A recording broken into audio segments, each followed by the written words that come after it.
Uh, right, what's next? Ah, now this one. This is a cracker. Now, let me see if I can get this to play, because I do like this one. This is, here we go.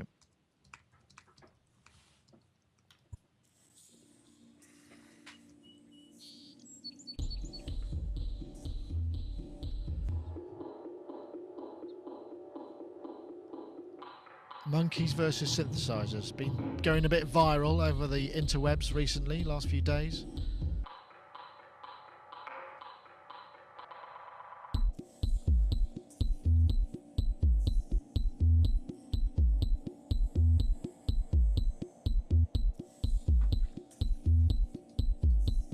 It's like top trumps of Monkeys.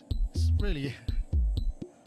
So they got all these 6 types, but they're not actually all monkeys, because lemurs aren't monkeys and sloths aren't monkeys either. But, you know, let's not quibble, shall we? Let's just kind of, you know... needless to say, the sloth was probably the least interested in any of the equipment. But, yeah, we've got some lemurs with a DX7, and then they actually all have a go. So here we go. It's Baboon with a... That's a CZ101, is it? Yeah, at this point I'm getting a bit worried about the mains voltage. Yeah, there's the sloth there.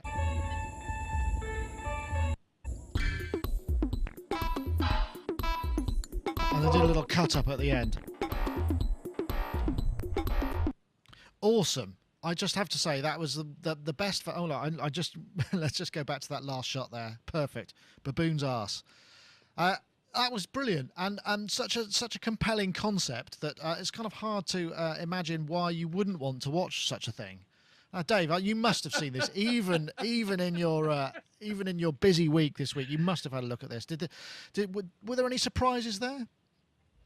No, that kind of Tenorion. I wasn't sure whether it was 100% real or that weird Tenorion thing, but no, I really enjoyed it. And as Chris said, it's better than some of the demos you get to hear now and again. But in fact, that end track I thought was massive, was brilliant. The little, you missed it, you didn't play it, but it was right at the end where they were just kind of cutting and pasting. It was good, actually, really good fun. I quite like to do the same, but maybe with, I don't know, kittens. I think it might have been done, but I couldn't help but wonder some of putting some of these mains powered electronic instruments into cages with wild animals. I was trying to get my head around like that. I mean, some of them are obviously battery powered, but a 909 isn't, and certainly not a DX7. So I'm wondering how much of that was maybe true. Maybe someone had sort of dubbed it on afterwards just for effect. But I mean, as a piece of viral marketing, it was just a piece of genius, wasn't it? Mark, you look like you enjoyed that. Did you enjoy that one? I did enjoy it. Of course, if you took all the monkeys in the world and set them down in front of a computer to try and type the works of Shakespeare, you'd be lucky if they got one word. And they'd kind of proved that now. But there wasn't anybody. I mean, it was a bit disappointed that none of them actually kind of did play any tunes, really. I mean, I thought there might be a bit of kind of plink plonk, plink plonk, plink plonk, but there wasn't. It was mostly like they touched it and jumped a mile and ran away. Apart from the baboon who just wanted to smash it up, which is probably about true to type, I'd imagine. I mean, they've already got some. I'm not responding to what you said, am I? It doesn't matter. I can't remember what I said now anyway. You carry on. Sequences in, haven't they? So they're got to do is switch various different drums on and off. There's already a human element to it before they've started, which I think is slightly unfair. I preferred the really random thing where they put the Les Paul guitar. With the birds. Birds playing it, because there was something really interesting about that. I'm not quite so sure about those. And 909, that didn't sound like a 909, and 909's worth an awful lot of money, and I wouldn't want to put one in a cage with an animal. Well, Lion Tamarin looked fairly small and probably not going to do that much damage. I imagine it could have pulled a few knobs off. I know, Rich, it was very flippant and kind of a little bit sort of tongue-in-cheek, but great. I mean, as a concept, it's a brilliant headline, isn't it? Monkeys versus Synthesizers. It's just genius. Yeah, I enjoyed it. I enjoy it in the same... But not even in the same way. There's a video of a cat playing a piano. Yeah. Where he puts his paw up on a note and he takes it down and he kind of goes, and he puts paw up on the note again, and he goes, still happens, and he tries a different note.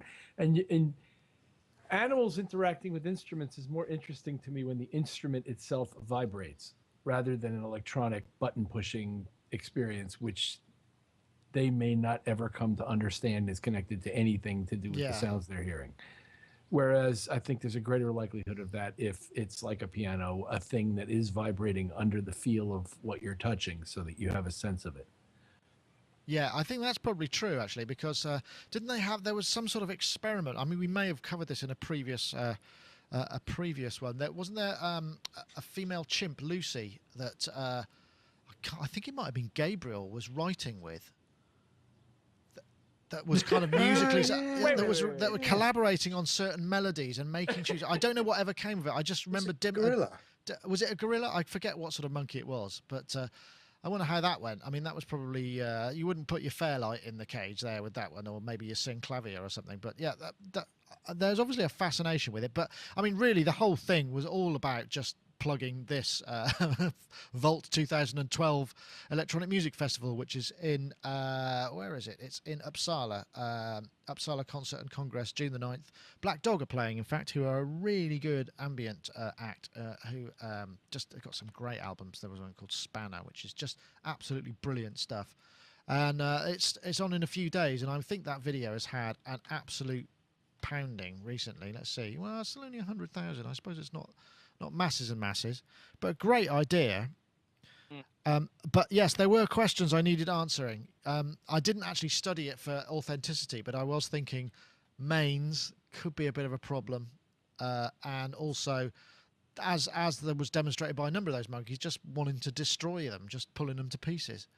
And the 909, okay, maybe you wouldn't miss a sort of not very highly specified Casio, but some of those other, the 909, you'd probably be a little bit worried about, would you not?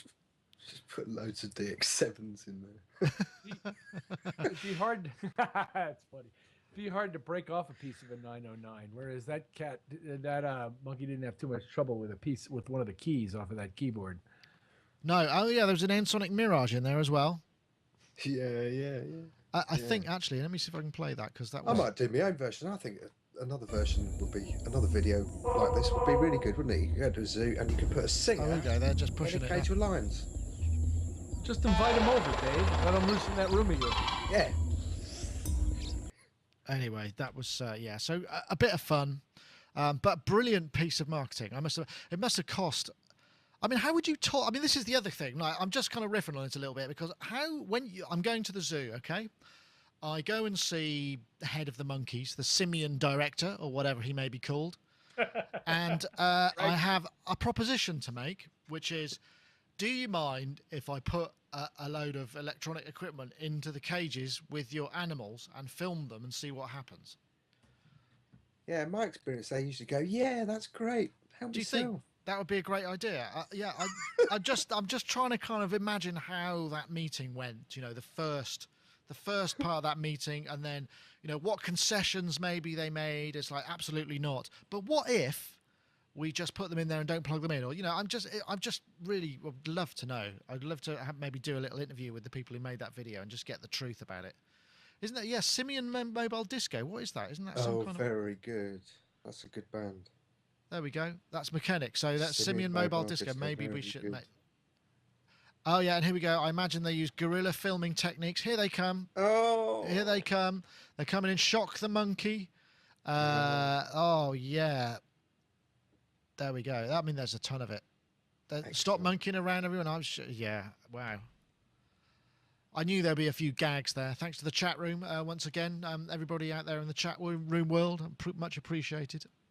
Maybe, I mean, I know there's a lot of little small zoos and stuff closing down with the recession and stuff. Maybe they just thought they hired them out. Maybe what we could do is, just nick that band's gear and just put it all in there. It looks like kind of Eno's place or something. I can't imagine the advertising on 100,000 YouTube video views would get you an awful lot of monkey saving revenue, to be honest. You could sort of combine the rock tour with the circus, all as one thing. Interesting idea. Apex Twin. Oh my God, there it is. There it is. Right there, folks. Nice one, Harry. I imagine that's Howard Scar in there. Thank you very much. That's the best gag of the day so far. Yes, Apex Twin. And also very good keywords for Google, so I might put that in the title as well. Whatever not. Fantastic. Right, I'm going to go to this shot because it's a bit more interesting. Right, so this is the last one. This came in